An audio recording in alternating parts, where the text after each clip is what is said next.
നീ എന്നതാടാ പറയുന്നത്? ലോഡ് പോലീസ് പിടിച്ചെന്നു. അതേ മുതലാളി, ഞാൻ ഓടി രക്ഷപ്പെട്ടതാ. ഇതിലെന്തോ ചതിയുണ്ട് ചേട്ടായി. കൊച്ചു മുതലാളി എന്നെ സംശയിക്കരുത്. വർഷം കുറെ ആയില്ലേ ഞാൻ നിങ്ങളുടെ കൂടെ ആയിട്ട്. എത്ര വർഷമായാലും നീ കള്ളപ്പണിയല്ലേ ചെയ്യണത്?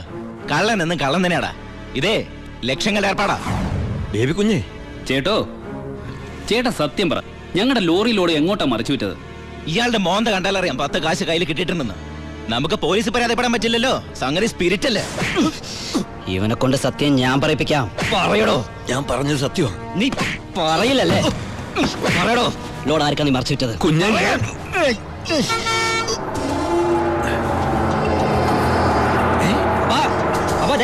ലോറി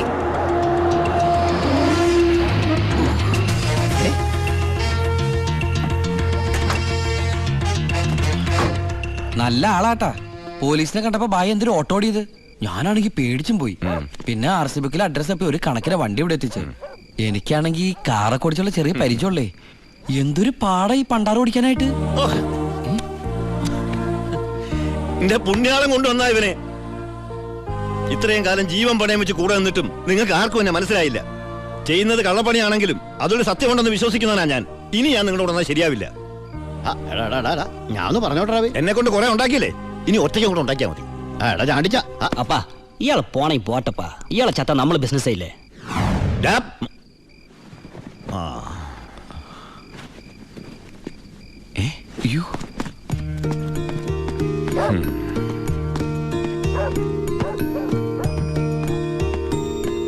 നീ എങ്ങോട്ടാ?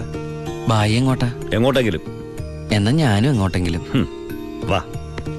ബായി സത്യമുള്ളവനാണെന്ന് എനിക്ക് തോന്നി. ഞാൻ അയാളുടെ കൂടെ കൂടി.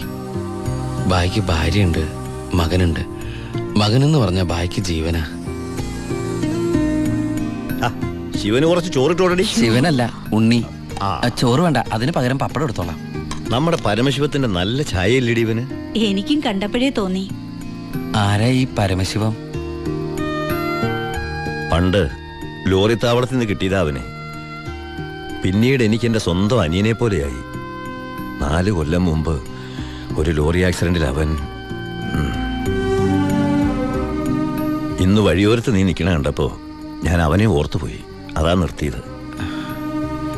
എന്നെ ആ അനിയനായിട്ട് കണ്ടൂടെ? അതിനെന്താടാ ശിവ? ശിവനല്ല, ഉണ്ണി. എനിക്ക് നീ ശിവൻ തന്നെയാ. അങ്ങനെ ഉണ്ണി എന്ന ഞാൻ ബായിക്ക് ശിവനായി. ബായിക്ക് ഈ പരിപാടി സ്വന്തമായിട്ട് തുടങ്ങിക്കൂടെ? നീ വിചാരിക്കും പോലെ അത്ര നിസാരമല്ല കാര്യങ്ങള്. ഇത്രയും കാലത്തെ എക്സ്പീരിയൻസ് വെച്ചിട്ട് ഒരു ലോഡ് ഒപ്പിക്കാൻ ബായിക്ക് പറ്റില്ലേ? അത് പറ്റും. പക്ഷെ എങ്ങനെ കടത്തി കൊണ്ടുവരും? ചെക്ക് പോസ്റ്റിലൊക്കെ നല്ല കാശറിയണം. അതെവിടുന്ന്? ഒന്ന് ഞാൻ പറയാം. സാധനം കിട്ടിയ കാശ് മുടക്കില്ലാതെ ചെക്ക് പോസ്റ്റ് എടുത്തുന്ന കാര്യം ഞാൻ ഏറ്റു. അതിനുള്ള ചില നുണുക്ക് വിദ്യകളൊക്കെ എൻ്റെ ഉണ്ട് ബായി. ആ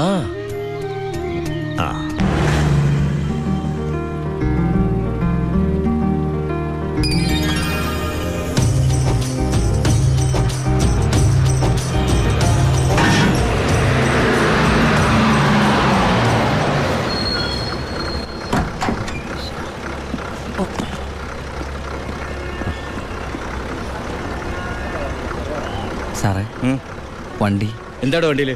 ഐസാണ് സാറേ. കുറിപ്പേ കയറി പരിശോധിക്ക്. സാർ,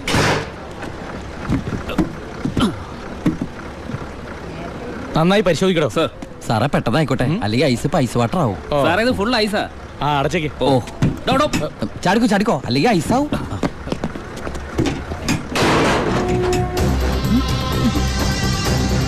വിട്ടോ വിട്ടോ, വിട്ടോ.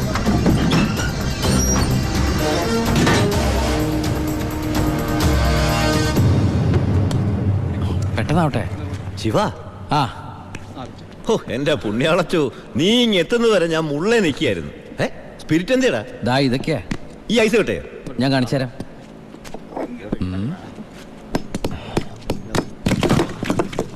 ദാ ഒറിജിനൽ സ്പിരിറ്റ്. എന്റെ അമ്മച്ചി, ഒടുക്കത്തെ ബുദ്ധി തന്നെ.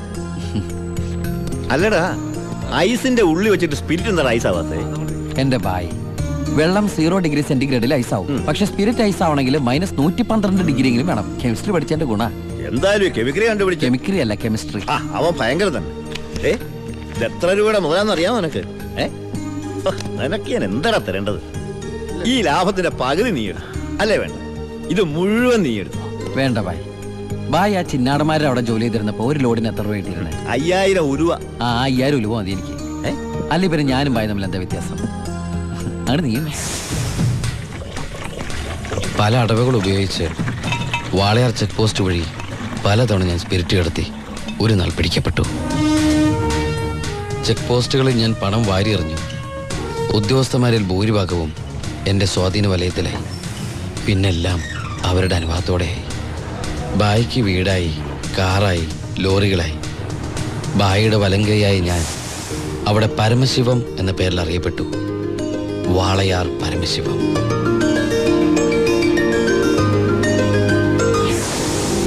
എനിക്കും സഹായികളുണ്ടായി. അച്ചായനും അച്ചുവേട്ടനും. സന്തോഷത്തിന്റെ നാളുകളായിരുന്നു പിന്നീട് അങ്ങോട്ട്.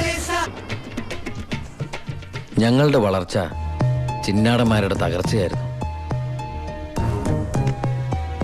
ഞങ്ങളെ നശിപ്പിക്കാൻ വേണ്ടി പല പല അടവുകളും അവർ പ്രയോഗിച്ചു. പക്ഷെ ഒന്നും വിജയിച്ചില്ല. ഒടുവിൽ ഒരു ദിവസം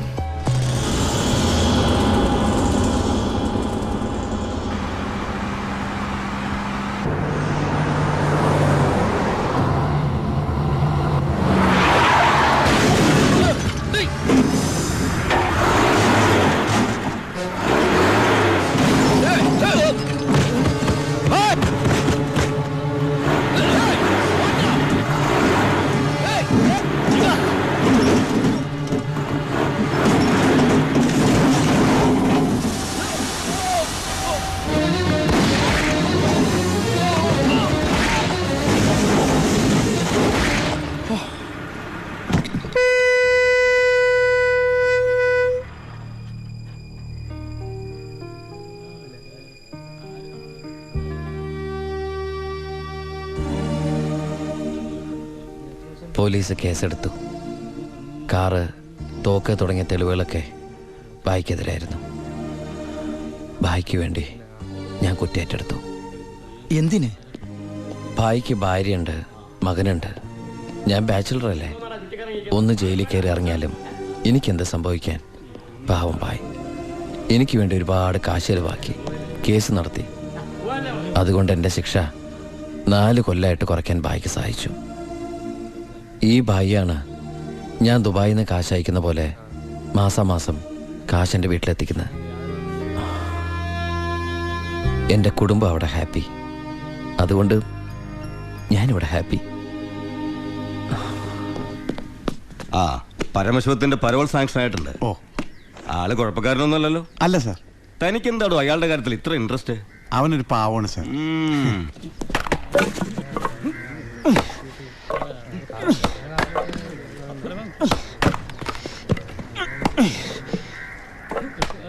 എടാ അവന്റെ ആ മസിൽ കിട്ടിയിരുന്നെങ്കിൽ ഉച്ചക്ക് ബീഫ് ഫ്രൈ ആയിട്ട് കൊടുക്കായിരുന്നു.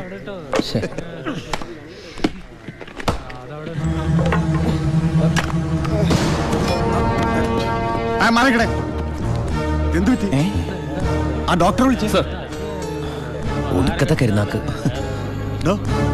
ചത്താ എന്താടാ ഒരാള് കിടന്ന് ഉറങ്ങണേന് ഇങ്ങനെ നീ എന്തേത് വേടി?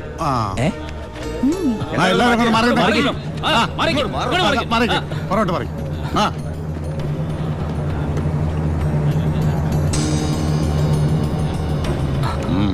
He's very serious.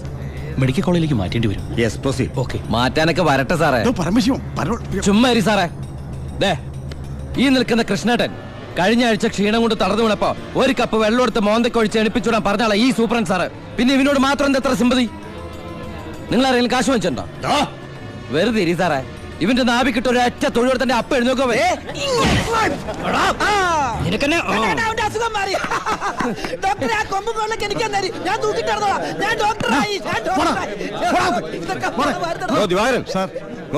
അവന്റെ പരോളിന്റെ പേപ്പർ ഉണ്ട്. ഇവന് 14 ദിവസം വേണ്ട, 5 ദിവസം മതി. പാടോ.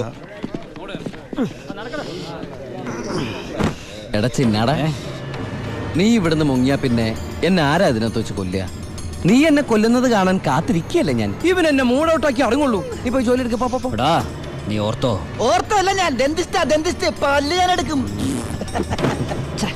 നീ സൂക്ഷിച്ചോട്ടോ. ഞാൻ ഇവിടുന്ന് പുറത്തിറങ്ങിയിട്ട് വേണ്ടേ?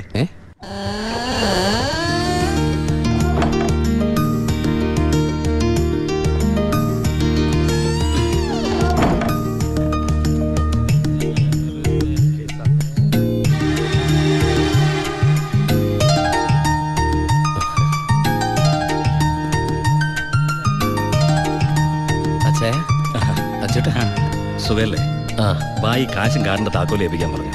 ബായ് ബായി ലോഡ് അയക്കുന്ന എന്തോ കാര്യത്തിന് ബോംബെ പോയിരിക്കുക. വരാൻ കുറച്ച് ദിവസം കഴിയും. നേരെ വീട്ടിലേക്കായിരിക്കും അല്ലേ? ആ എല്ലാരും ഒന്ന് കാണണം. അച്ഛേ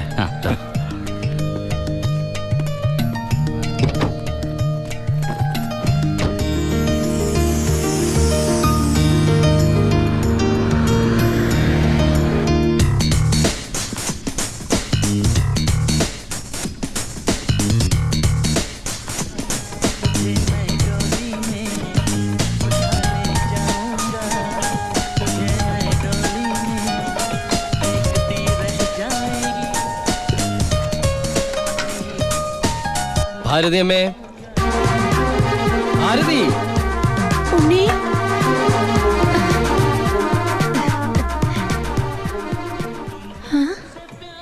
അമ്പിളി, എടി അമ്പിളി. എന്താ അമ്മ? ഞാൻ ഉണ്ണിയുടെ ശബ്ദം കേട്ടു. ശബ്ദോ? ആ, അവൻ എന്നെ ഭാരതി അമ്മയെന്ന് വിളിക്കുന്നത് ഞാൻ കേട്ടു. അത് അമ്മ എപ്പോഴും ഉണ്ണിയെ കുറിച്ച് ചിന്തിക്കുന്നോണ്ട് തോന്നിയതായിരിക്കും. അല്ലടി ഞാൻ ഭാരതി അമ്മേ.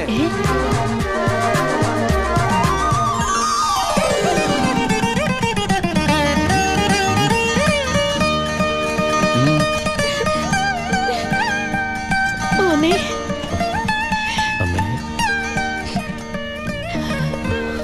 ഉണ്ണി.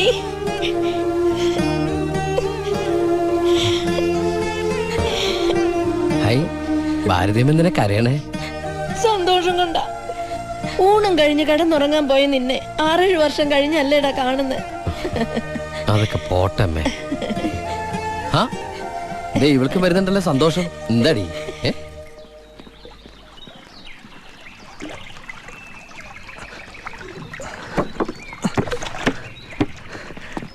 ഉണ്ണിയേട്ട വന്നു. ഓർക്കാപ്പുറത്തല്ല അമ്മേ ലീവ് കിട്ടിയത്. അതുകൊണ്ട് ഒരുപാടൊന്നും വാങ്ങാൻ പറ്റിയില്ല. ദാ അമ്മയ്ക്ക് ഷുഗറും പ്രഷറും നോക്കാൻ, പിന്നെ നിനക്ക് മിഠായി, ഓഡിയോ CD. ഏട്ടാ എടാ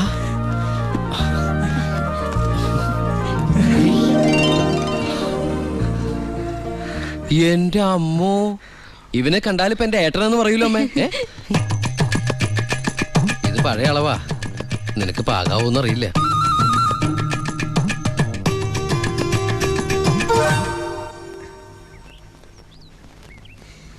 നീ പിടിച്ചേ.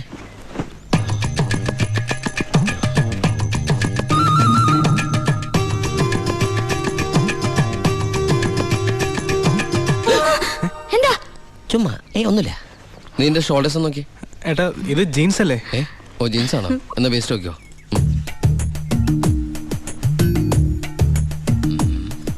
ഞാൻ നിനക്ക് വേറൊരു സാധനം കൊണ്ടുവന്നുണ്ട്. നമ്മുടെ അനിയത്തി. ഇവളല്ല, അപ്പുറത്തെ.